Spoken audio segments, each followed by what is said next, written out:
Muito boa tarde, Brasil. A gente começa a semana, aliás, a última do ano, né?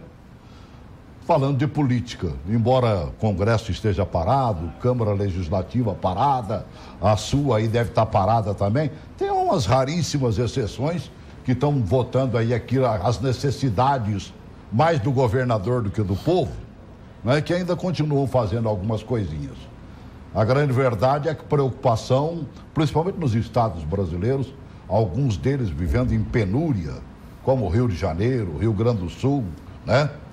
O Rio Grande do Sul fez a lição de casa, pelo menos agora, né? A Assembleia Legislativa votou tudo aquilo que o governo colocou como necessário para tirar o Rio Grande do Sul desse buraco em que se encontra. Minas Gerais também está passando por uma tiguaça. Só Brasília que não é reconfessa, né? Dizem que está mais ou menos, mas não está tanto não. Se não tivesse uma tal de Previ, né? Que é a previdência dos funcionários públicos, de onde o governo já sacou dinheiro por 2 vezes, como empréstimo, ele estaria também em maus lençóis. Esta é a grande realidade. Vamos falar de política? Estou recebendo 2 amigos aqui hoje. Meu amigo Fred Lima, seja bem-vindo, ainda presidente da Associação dos Blogueiros de Política. Seja bem-vindo. Obrigado. Prazer imenso estar aqui. Vai até quando teu mandato? O mandato vai até o dia 15 de fevereiro. Após eu vou ser presidente de honra da associação. Foi um título concedido pela Assembleia. No dia da eleição me concederam esse título. Você fez parte do começo, né, Mano? Sou um dos fundadores da associação. Ao lado do meu querido e saudoso professor Chico, que é né? o nosso principal fundador, Foi fundador principal, né? Principal da associação, sem dúvida alguma. E eu espero continuar contribuindo aí com ideias, como presidente de honra. Né? O que eu acho interessante da Associação de Blogueiros aqui, de política especificamente, rapaz, vocês conseguiram congregar todo mundo, né, mano, velho? Diversos segmentos da sociedade brasiliense e do entorno que fazem a cobertura política. Impressionante, Fred. De forma abrangente. Acho que foi o carisma do Chico também, né? Com aquela bondade dele. Na fundação, exatamente. Né? Na fundação nasceu da BBT, para ser bom, né? Ele soube parece que os dons do Papai do Céu leva mais rápido, mais né? Rápido, impressionante. Mas também hoje, olha, pela primeira vez eu estou te recebendo aqui, hein, Jorge? Pois é. Né? Vou falar o nome do cidadão, mas na verdade nem ele, o cara chamar de Jorge é capaz de ele não prestar atenção, né? Jorge Martins, o poliglota. É isso aí. Né? Seja bem-vindo, amigo. Obrigado, Celso. Para mim é uma satisfação, meu boa tarde a todos os telespectadores. Né? A gente está aqui para poder somar, né, esse programa maravilhoso seu aí, que tem uma audiência fantástica, né? Então, Blog do Poliglota. Blog do poliglota.com.br. Né? De onde surgiu o Tenente Poliglota? Olha, nós quando criamos a ideia do espaço, né? Um policial, muito meu amigo, e sugeriu esse pseudônimo, né? Uhum. Eu tive a oportunidade de conhecer mais de 70 países quando eu estava na presidência da República, e ele associou o fato de eu conhecer esses países com o idioma desses países, né? Uhum. Então, ele sugeriu o poliglota, ficou, e eu praticamente perdi minha identidade, né? Hoje, como você bem falou, se me chamar de Jorge, é capaz de eu não atender. Né? É verdade, é impressionante, né, cara? Muito. Todo mundo só te chama de poliglota. Poliglota, só poliglota. Poliglota é liga do menor ao maior, então não tem como, é poliglota e eu já incorporei isso, não tem como. Com a permissão de quem está nos vendo em casa, vamos falar um pouquinho de segurança, né? Vou aproveitar a tua presença aqui. Você viveu a Polícia Militar do Distrito Federal, né? 30 anos. Por longos e longos anos, né? Você está afastado há quanto tempo já? Tem 5 anos, vai fazer 5 anos. Lá não fala afastado, né? Como é que ele está na reserva? Na reserva, Nós estamos no pronto emprego, né? Se o país precisar, se a cidade precisar, nós estamos prontos, né? Então, só depois de 10 anos, quando nós atingimos a reforma, né? Que é chamado, porque existe a reserva e existe a reforma. Aí sim nós vamos descansar para valer. Por enquanto a gente está em stand-by. Rapaz, Brasília vive um momento um tanto quanto delicado, assim como outras cidades brasileiras, né? Outros estados também.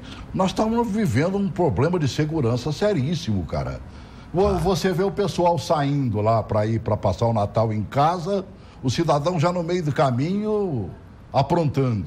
Né? É lógico que não podemos condenar todos que saíram, né? os tal de saidão. Mas tem sempre acontecendo um trem errado. A questão toda, Celso, na minha avaliação, é que Brasília cresceu demais, né? Mas ao mesmo tempo que Brasília cresceu, os órgãos de segurança não cresceram e não acompanharam esse crescimento. Então, o que acontece? Hoje nós temos, por exemplo, dentro da Polícia Militar, um efetivo muito aquém do normal. Para você ter uma ideia, a previsão hoje é que nós tenhamos aí mais de 18.500 homens, nós estamos tão somente com 13 mil homens. Então nós estamos com 5 mil homens de defasagem, né? É e muita coisa, hein? Muita coisa, para uma cidade como está Brasília, né? Então, essa luta para a recomposição desse efetivo, e diga-se de passagem, é um efetivo que já está velho, né? A nossa polícia está velha, né?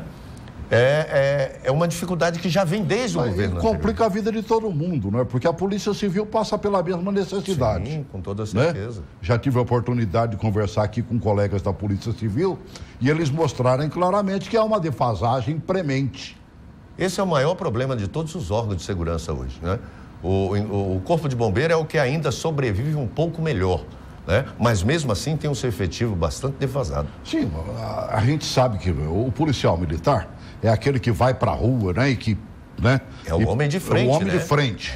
Aí, quando ele vem com o cidadão que foi preso e que ele vai para a delegacia, ele perde um bocado de tempo, porque o atendimento lá também está moroso. Sim. Não que os caras queiram, não que o policial queira, pelo contrário, é porque a fila é grande, né, mano? Muito grande. E um detalhe, Celso, importante, por isso essa luta, essa discussão acerca dos termos circunstanciados, né, para que a Polícia Militar passe a fazer esses termos circunstanciados, para poder também desafogar, né, o próprio trabalho que é feito dentro das delegacias, né? Porque aí a ocorrência de pequeno porte, essas ocorrências seriam confeccionadas pelo próprio policial militar no local do... Agora a gente vai se apavorando, né, Fred? Quando você vê alguns tipos de acontecimento. A semana passada, por exemplo, nós tivemos 2 instituições das mais respeitadas de Brasília. Pega esse vídeo número 3 aí, tá bem? Sendo assaltadas, mano velho. Instituições que prestam atendimento a quem? Aos mais necessitados. E aí você vê o marginal indo lá, furtando a roupinha que seria doada ou o bazar que seria feito até para arrecadar fundos. Meu Deus do céu! Começou pela casa de Ismael, lá na Asa Norte, foi parar no Mama, lá em Taguatinga. É complicado. Aproveitando aí da TV Brasil, do repórter DF, coloque aí, por favor, essa matéria. O assalto à casa de Ismael aconteceu na madrugada de segunda-feira. 2 homens armados renderam o porteiro, que estava na guarita, e obrigaram o vigia a abrir o prédio onde funciona a parte administrativa da instituição. Levou o cofre, dentro do cofre tinha o resultado do bazar que a gente tem, né, diariamente, bazar de usado, doação de roupa, de objetos usados, panetone que foram doados para as crianças. O prejuízo da entidade chega a R$60 mil. O estrago só não foi maior porque os bandidos não conseguiram arrombar a porta do departamento financeiro, que fica no 2º andar. Eles fugiram com o carro da casa de Ismael, que estava no estacionamento e servia para recolher donativos e transportar as crianças assistidas. Os criminosos também levaram uma televisão de 42 polegadas e até os bilhetes do sorteio de um carro, que ajudaria a garantir o pagamento dos funcionários e agora pode até ser cancelado. A Casa de Ismael não foi a única instituição beneficente assaltada às vésperas do Natal. O projeto A Mama, que fica aqui em Taguatinga Norte, também teve suas doações levadas e precisou adiar a festa de fim de ano. Os assaltantes levantaram o teto de zinco e empilharam os móveis para entrar e sair do prédio. Foram roubados 57 cestas básicas, brinquedos e perucas, que seriam doadas para as mulheres de baixa renda que têm câncer. Apesar do baque, o projeto remarcou a comemoração para a manhã de hoje. Em 10 dias, foram arrecadadas 97 cestas básicas para distribuir às 177 mulheres que dependem dessa ajuda. Eu não sei nem o que dizer, não tenho palavras. Covardia mesmo, eu choro. Porque a gente luta tanto para fazerem isso. Difícil. A Polícia Civil está investigando os 2 casos. As investigações do roubo à casa de Ismael estão sendo conduzidas em sigilo pela 2ª Delegacia de Polícia. A 21ª DP está cuidando do caso do projeto Amama. Ninguém foi preso até o momento. As 2 entidades precisam de doações de alimentos, roupas, material de limpeza e de higiene. A casa de Ismael também recebe doações em dinheiro. Os depósitos podem ser feitos na conta do Banco do Brasil, agência 3477, dígito 0, conta corrente 45831, dígito 7. Quem quiser ajudar o projeto Amama pode ligar para o número 3354-4497. Chegamos à falta de vergonha total, né, mano velho? E um detalhe, Celso, olha, isso aí não é que não exista a lei. A legislação existe, a lei existe. Eu acho que está havendo uma certa comodismo por parte do Estado, e dando muita trela aos marginais. Então, o marginal hoje, ele já pratica o ato, sabendo que amanhã ele vai estar solto, ou talvez até no mesmo dia, se ele for preso. A grande maioria é menor, verdade, entendeu? Que fazem isso. Então, instituições como essas aí, que prestam um serviço para não dar social, conta de arrombar a porta ali da casa de Ismael, porque é gaiato de primeira viagem, né, mano velho? Eu acho que a sociedade, passou da hora da sociedade cobrar das autoridades constituídas com veemência a execução firme da legislação, porque não dá, do jeito que está, não tem condições de ficar. Ô Fred, quem viu o Correio Brasiliense do fim de semana, viu uma bruta de uma reportagem com o governador Rodrigo Hollenberg. O que você visualizou ali? Porque eu não vi ali o desejo de fazer uma segurança que preste, dar um atendimento de saúde que preste. O que eu visualizei é que o governo Hollenberg hoje, ele vive basicamente das derrubadas. Ou seja, invadiu, derruba. Você sabe o que eu verifiquei ali, naquela entrevista?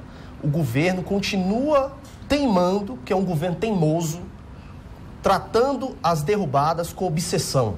Não tratando a saúde, não tratando a educação, não tratando a segurança pública, mas tratando as derrubadas com obsessão. E aí onde está o erro, Celso, sabe por quê? Porque eu sou contra grileiro, eu sou contra invasor.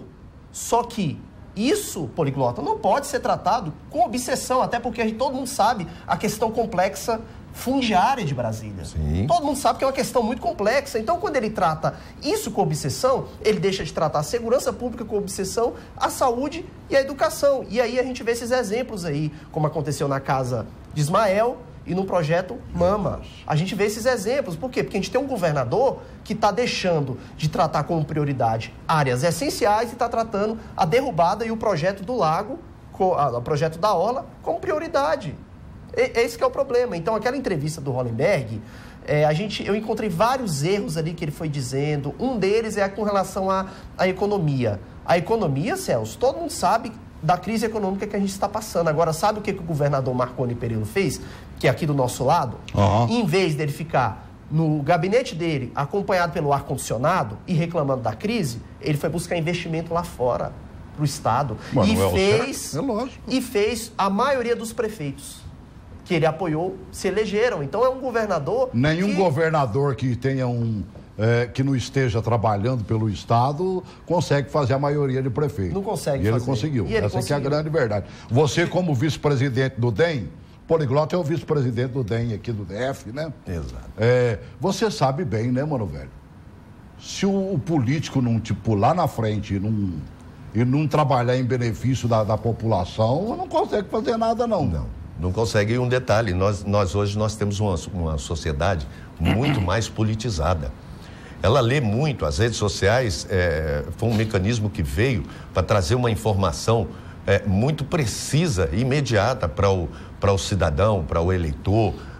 Então, hoje eles olham para o político e eles querem saber daquele político que está com a mão na massa. O que Hollenberg faz desde o início do governo dele, por exemplo, ele sabe, porque ele já foi alertado que é errado. Ele não vive a sociedade.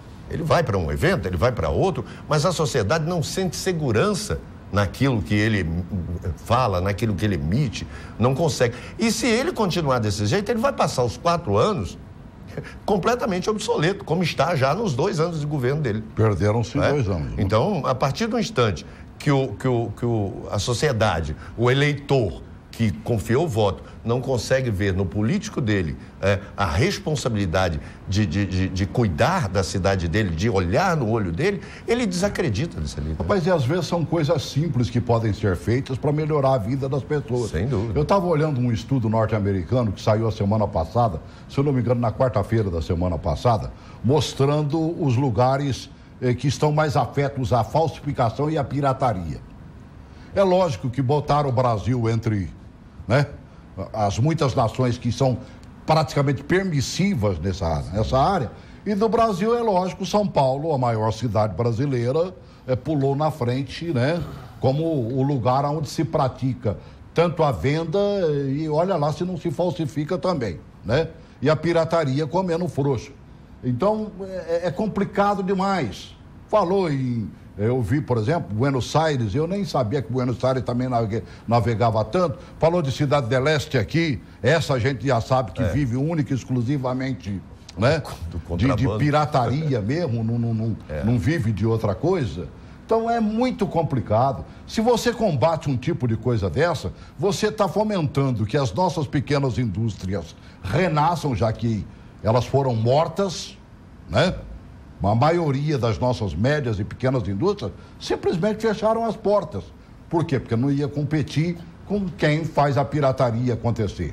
Esta é a grande realidade. Para a gente ver o peso disso para o Brasil e para o mundo, coloque essa matéria aí, por favor.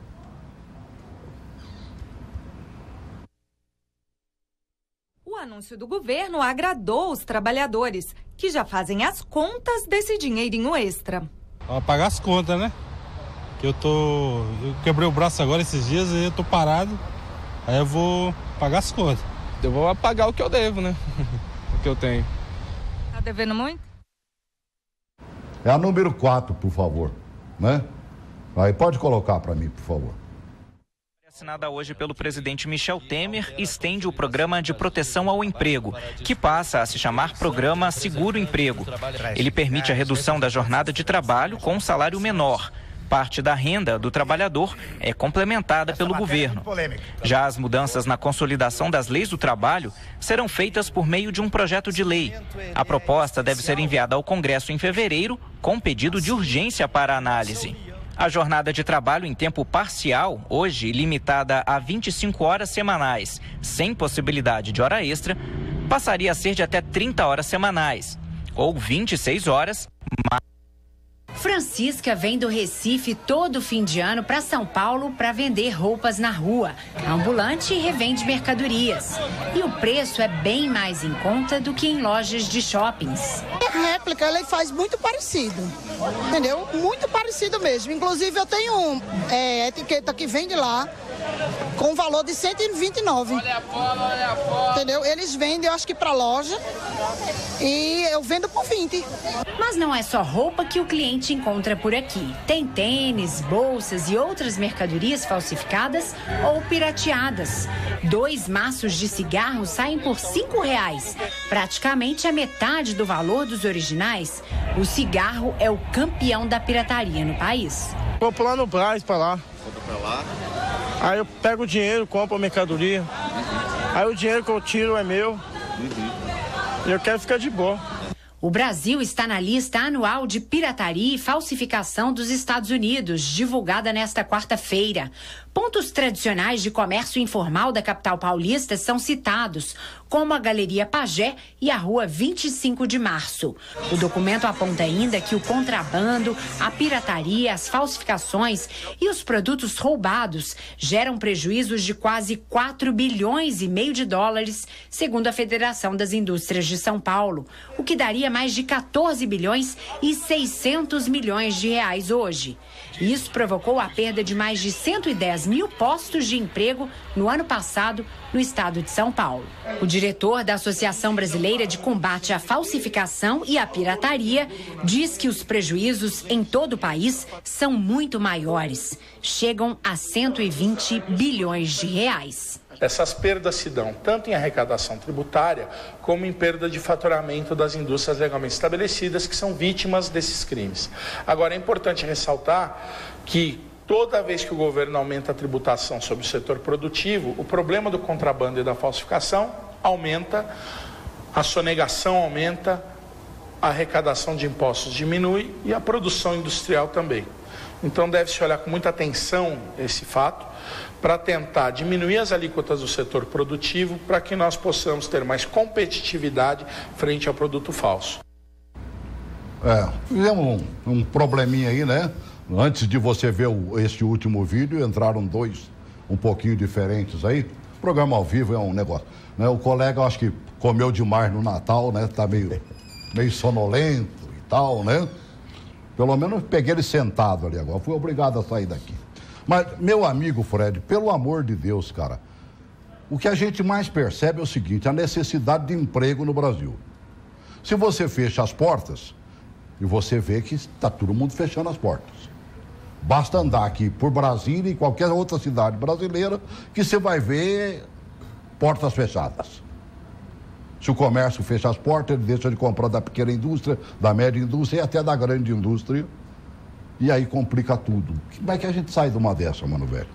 Olha, essa questão da pirataria, Celso, é um assunto bem complexo, bem amplo. Eu acho que é o seguinte, a partir do momento que você aumenta imposto, e o Brasil é o campeão, é um dos países campeões aí do impostômetro, você faz o quê? Você deixa aquela empresa que está vendendo um produto, ela tem que aumentar o produto por causa do imposto. Aí, ou seja, aí você... Tem mais isso, né? Tem isso. Aí, ou seja, aí você... Aí a crise que a gente está, financeira, econômica, aí o brasileiro, em vez de comprar naquela loja determinado produto, ele acaba optando, infelizmente, pela pirataria. Claro. Que sai mais barato. Mas ele não precisa comprar na rua, igual mostraram em São Paulo, não. Vai na feira aqui, que eles temem chamar de importados, né? Do nosso tempo era a Feira do Paraguai. Hoje ela é mais chinesa do que paraguaia, né? Sim, muito bem. E eu vejo também com relação ao emprego, é o mesmo problema. Se não tem emprego, a pessoa tem que sobreviver. Como que ela vai sobreviver? Ela vai fazer esse comércio ambulante aí. Esse comércio que é ilegal, entendeu? Interessante que você viu na reportagem ali, a senhora falando que ela vende a R$20, mas o mesmo produto é vendido na loja a R$129. Né? A carga tributária no nosso país é muito grande, né? E é muito imposto embutido nas mercadorias e isso leva, sim, ao contrabando. Você procurar uma alternativa. Nessa busca de mais dinheiro para a sobrevivência, chegaram a falar em aumento dos impostos dos cigarros. Aí veio uma advertência, inclusive, né? Porque aumenta os impostos, o cidadão vai comprar qual cigarro? Made in Paraguai, mano, velho. Falsificado e que é manipulado, viu? Muitas vezes é manipulado. Sim, aquilo ali é o cão chupando manga. É 3 vezes pior do que o cigarro. Se o cigarro é ruim, o nosso aqui, você bota ruim 10 vezes mais o que vem de lá. Que só Deus sabe o que tem lá dentro daquele tubinho. Sem dúvida. Eu só sei o que tem na ponta, só. Eu me lembro do meu amigo Jorge Cauí que dizia, cigarro é aquilo que tem uma brasa na ponta e um otário na outra. Né? É o cara que está se matando como eu me matei mais de 30 anos. É verdade. Né? Essa é a grande verdade. Agora, difícil, por que não se combate isso, Poliglota? Olha, eu acho difícil combater, porque se a gente for analisar isso, não sou eu que penso, eu acho que a grande massa da sociedade pensa assim, existe sempre alguém por trás levando vantagem.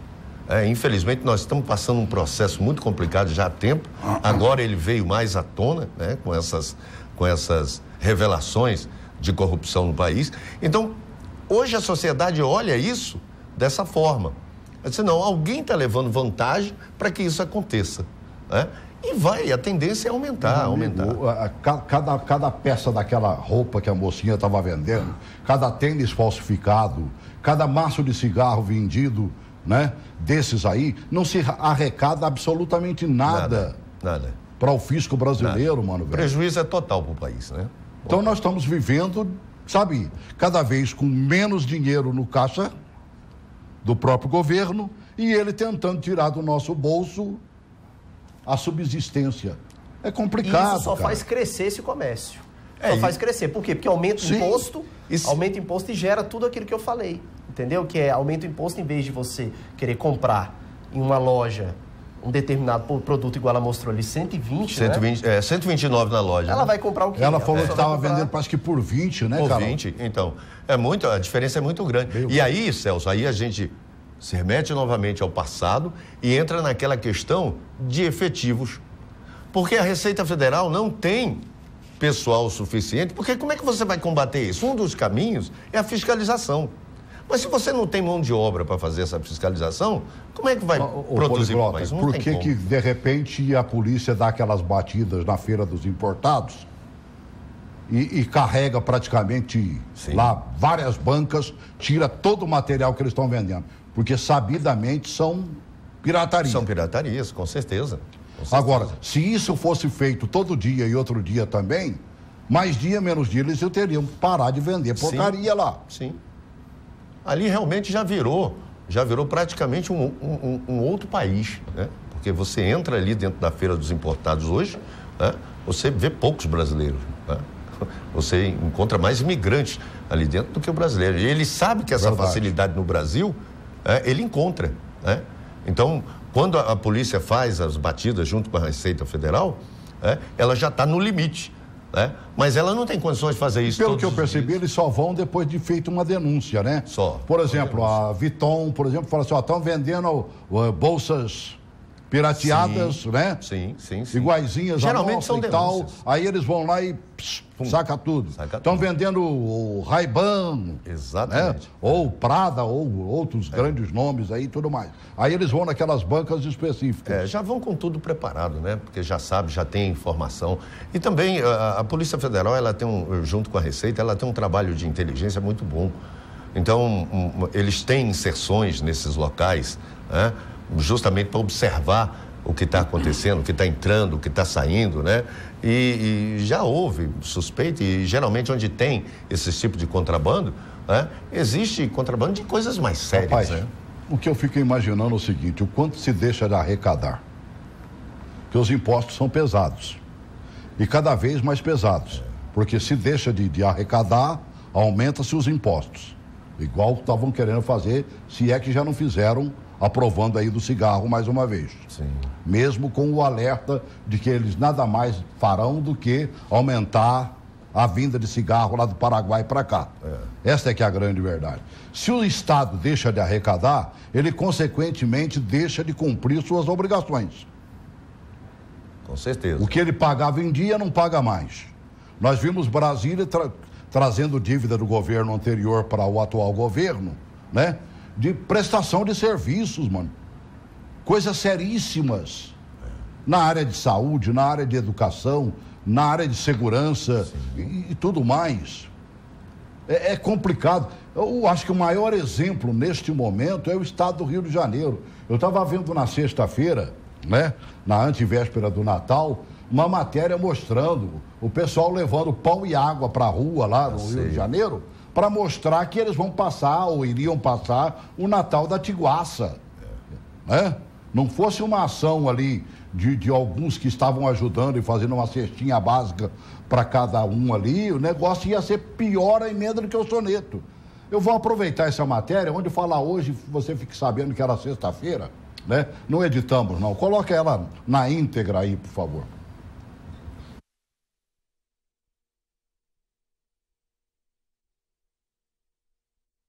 Mais de 460 mil servidores no 10º dia útil de cada mês. Em junho, às vésperas dos Jogos Olímpicos, foi decretado estado de calamidade pública e o Estado conseguiu apoio do governo federal para pagar servidores da segurança e finalizar as obras da linha 4 do metrô, A Justiça passou a determinar arrestos nas contas do governo para garantir o pagamento até o 3º dia útil. Mas em outubro, o STF liberou que servidores ativos, inativos e pensionistas fossem pagos até o 10º dia útil. Em novembro, depois de uma licença médica, Pezão reassumiu o posto e anunciou um pacote de ajuste fiscal para tentar conter a crise. Medidas duras que geraram uma grande resistência popular. Dos 22 projetos de lei, vários foram rejeitados pela LERJ e o clima é de incerteza para o ano que vem.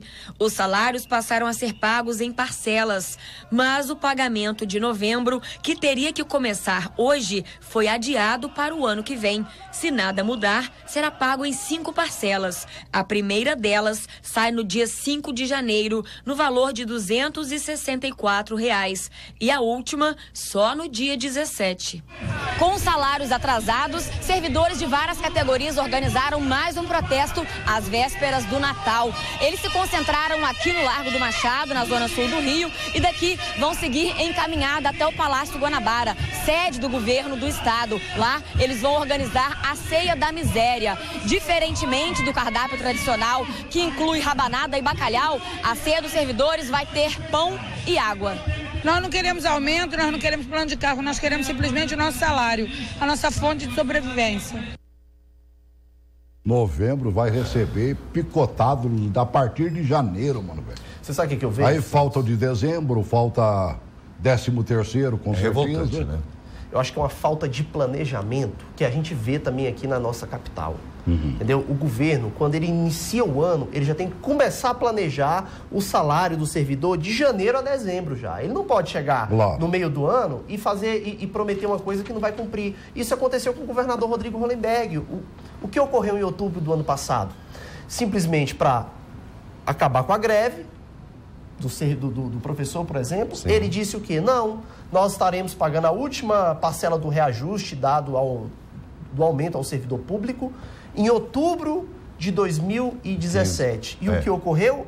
Ele não pagou em outubro em outubro de 2016. Ele não pagou este ano o aumento. Então, poliglota, eu vejo que esse governo, ele não tem planejamento. Ele já inicia o ano já sem planejar como vai ser o salário do servidor a médio prazo. Vamos pular para outubro, novembro do ano. E não é só com o servidor não, viu, Celso? Infelizmente também nós da imprensa estamos sentindo também essa falta de planejamento. Por exemplo, as verbas publicitárias, eles não estão pagando.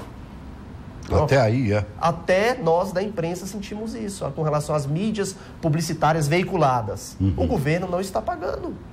Está em atraso. Complicado.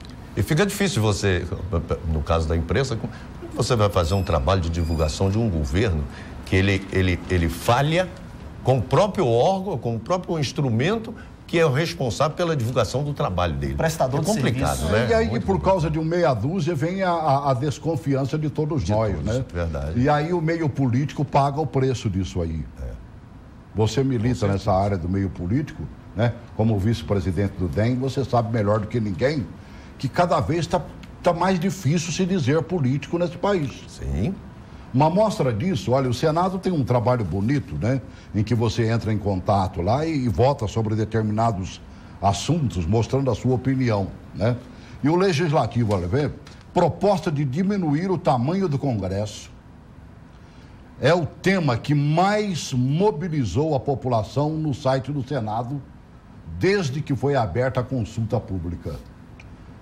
De 1 milhão de votos recebidos, 99,3% são a favor da redução da quantidade de parlamentares. Quer dizer, o povo está cansado de ver político só aprontando nesse país. E olha a expressividade. Uma coisa eu gostei dessa matéria do Correio Brasiliense, é da participação popular. O povo não está ficando calado mais. Não está. Gostei, mas demais da conta, olha. Em tempos de insatisfação com os políticos, explodiu a participação dos cidadãos comuns, ou pelo menos a vontade de ser ouvido no processo legislativo. O site do Senado registra este ano um recorde de 2.409.669 pessoas que opinaram sobre projeto de lei em tramitação no Congresso. Magnífico, né? O dia que nós realmente, sabe, pegar 50 milhões de brasileiros, 100 milhões de brasileiros e passar a perturbar esse povo, porque eles ficam sabendo desses números. Ficam. E quando você fala, no caso específico do Senado, se você diz de um senador que você está contrário à ação dele e tudo mais, tudo isso chega às mãos dele também. Chega. Então está na hora do brasileiro aprender a fazer isso. Está na hora do brasileiro fazer aquilo que o doutor Ulisses dizia. É o que mete medo em política é o povo na rua. Está na hora do brasileiro, entendeu, Celso? Cobrar os seus direitos. Está na hora do brasileiro participar do debate político.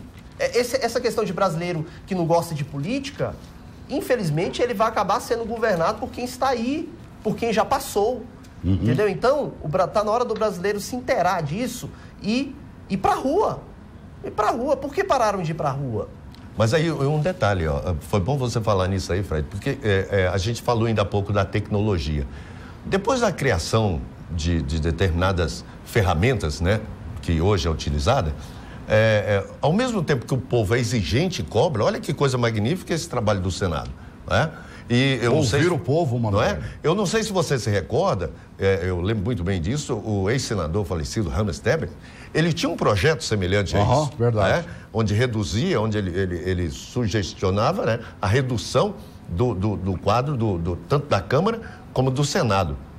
E agora essa coisa veio à tona. Mas hoje o cidadão, né, ele está muito, digamos assim, acomodado nas redes sociais. Né? Então ele tem muita ideia, ele fala muito, né, nas redes sociais, mas na hora da prática, né, ele não tem essa mesma disposição. E aí é como você falou, o político ele só teme o povo. As redes sociais funcionam como se fosse uma órbita, né? Exatamente. Ele fala por meio da órbita. Exatamente. Mas na hora do pega para capar, na linguagem popular, ele não vai. Isso é Esse que é o problema. Nós vimos aí alguns movimentos que precisavam da presença, né? Para se defender e tudo mais. Ainda bem que ainda se presta atenção. Eu estava vendo essa matéria aqui também da ministra Carmen Lúcia, né? STF cobra explicações de Temer e do próprio Congresso. O que está acontecendo? A presidente do Supremo Tribunal Federal, Carmen Lúcia, pediu explicações ao presidente Michel Temer sobre a reforma da Previdência, considerada pelo Palácio do Planalto um dos pilares, né, do ajuste fiscal. A ministra também solicitou esclarecimentos aos presidentes do Senado, Renan Calheiros, e da Câmara, Rodrigo Maia, né, sobre o mesmo tema. Por que ela fez isso? O despacho da presidente do STF foi feito no âmbito de uma ação movida pela Confederação Nacional dos Trabalhadores na Indústria Química. Quer dizer, entraram lá com ela falou assim, opa, me explica o que está acontecendo. Você sabe o que eu acho, Celso? Eu acho que a presidente Carmen Lúcia, ela tem que ter um cuidado aí. A reforma da Previdência eu defendo por quê? Porque ela vai corrigir um problema que a gente está aí já... A gente teve aquela reforma da Previdência em 2003, que o Lula fez, que aquilo lá foi para inglês ver, que ficou caminhando. Aí agora tem outra reforma da Previdência. Essa pelo menos A verdade é o seguinte, a Previdência tem que ser muito bem debatida. Muito bem debatida. Enquanto o governo diz que é deficitária a Previdência Nacional, há quem mostre claramente que ela de deficitária não teria absolutamente nada se cumprissem com as suas devidas obrigações governamentais. Ou seja, se fez 1000 coisas na área social e deveria se levar dinheiro da área social para dentro da Previdência para tapar o buraco. Pegaram esse dinheiro e estão usando para outras coisas que não a própria Previdência. Só que ela tem que ter cuidado. Resultado catastrófico, aí estamos no vermelho. Só que ela tem que ter cuidado com uma coisa, ela não pode ser populista. Eu estou percebendo, já houve até aquela história, né, de que se o Temer for renunciar ano que vem, né, alguém poderia, já sugeriu isso, né? Carmen Lúcia, a nova presidente do Brasil. Então ela tem que ter cuidado com o populismo. Ela não pode trazer o populismo para dentro do Supremo Tribunal Federal. Até porque o Supremo Tribunal Federal, dos 3 poderes, é aquele que tem que olhar mais pela razão, pelo lado racional, não pelo lado político. Entendeu? Então, quando ela recebe este movimento aí, pede essas explicações, ela não pode deixar transparecer isso para a sociedade, para o meio político e para a imprensa, de que ela está querendo fazer isso para tirar algum proveito político e para querer se aproximar das massas e dos sindicatos, visando algo no futuro, entendeu? Eleitoral. Ela tem que ter cuidado com isso. Imagina, eu acho a ministra uma pessoa muito centrada. Ela parece ser uma pessoa muito segura daquilo que ela faz. E também daquilo que ela fala. Ela está no lugar certo, né, Mano Velho? Fazendo o que ela é feita a fazer. Eu acho até, né? Celso... Já não acredito, sinceramente, que ela teria um perfil administrativo para ser presidente do Brasil. Com todo respeito. É verdade. Com todo respeito a ela. É muito boa para onde? Lá para o Supremo. Justamente. Mas para a presidência da República tem que ter alguém que tenha verdadeiramente experiência, que conheça o município brasileiro, Sim. que conheça o Estado brasileiro. Nós temos que parar de inventar nome e pegar gente que tem história política. Exatamente. Essa é a grande realidade. E isso pode acontecer alguma coisa agora no próximo ano. Eu estava vendo aqui no Jornal de Brasília, né? O TSE julgação contra a chapa Dilma Temer.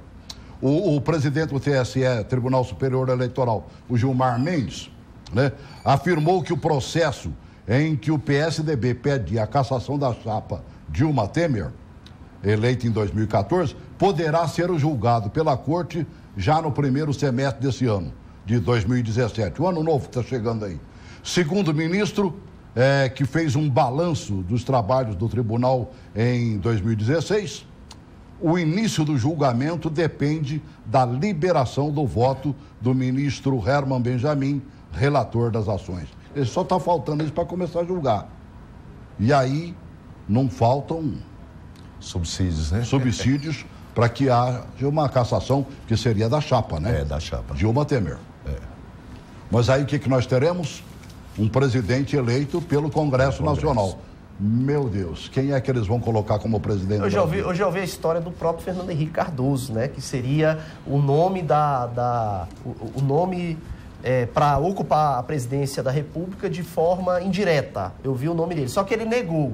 Só que eu não senti, viu, Poliglota, firmeza na negação dele. Acho que você também deve ter percebido isso. Eu não senti firmeza. Claro que ele vai negar agora. Agora, com relação à chapa Dilma Temer, olha, ô Celso, eu vejo da seguinte forma. Já que o Brasil está sendo passado a limpo, a gente sabe que houve, segundo as delações estão aí, algumas provas que já surgiram, principalmente da Odebrecht, a gente sabe que houve dinheiro de Caixa 2 na campanha de 2014 e da de 2010 também. A de 2010 também. Então, eu acho que o Temer... Ele cita as duas datas, né? As duas datas. Eu acho que o Temer é um presidente que está vindo com agenda fora de contexto. Eu vou te falar por quê. Porque todo mundo sabe que Michel Temer sempre andou debaixo do braço de quem estava no poder. Michel Temer não representa o novo. Michel Temer não representa, Celso, tá? Essa limpeza política. Michel Temer representa exatamente o tradicionalismo da velha política. Ele representa isso. Por isso que a popularidade dele está lá embaixo, a rejeição dele está lá em cima, e eu acredito piamente nisso, que ele não vai concluir o mandato dele. O que o Brasil precisa é viver os 3 pilares que ele tem: executivo, legislativo e judiciário. Quando o judiciário trabalha direitinho, as coisas funcionam. Quando o legislativo faz a obrigação de casa, também funciona. Eu estava vendo uma medida tomada pelo judiciário agora em São Paulo, né? Justiça manda suspender aumento de salário dos vereadores de São Paulo. Na virada do ano, né, os caras, como diz o outro, se presentearam, né? O Papai Noel chegou para cada um deles aumentando o salário. Aumento de 15 mil para cerca de 19 mil. Havia sido aprovado, sabe quando? No dia 20, agora. Né? Ainda cabe recurso da Câmara. Mas eu acredito, sinceramente, de acordo com o juiz, olha, para o juiz, reajuste viola a lei de responsabilidade fiscal ao ser aprovado no final da legislatura. É imoral, né? Na atual situação do país. Todo o Estado gritando, né? Todos os estados gritando. Exato, é muito E olha, essa lei aqui que o juiz está se baseando, serve aí para a tua cidade, onde os vereadores andaram aprontando também e aumentando o salário deles. Teve alguns municípios em que aconteceu agora isso no mês de dezembro. É verdade, né? É verdade. E não foi um só, não. É muito complicado, mano, velho. Demais. E você falou um negócio aí interessante, Celso. A partir do momento que os 3 poderes trabalham em sincronia, Não tem porquê o país sofrer, continuar passando pelo que está passando. Porque eu vejo assim, hoje, qualquer um que fosse alçado à condição de presidente do Brasil, ele ia passar por esse processo que Michel Temer está passando hoje. Porque simplesmente o PT acabou com o país. Nós tivemos, hoje nós somos considerados o país mais corrupto do mundo. Nós tivemos uma corrupção jamais vista na história. E isso foi feito por um partido... surpreender a tudo e a todos. Né? Então, todos que chegassem ali, por mais que ele tentasse, ele ia passar por esse processo. Mas você sabe qual é o problema, poliglota, que eu vejo? O Temer foi avalista desse projeto do PT.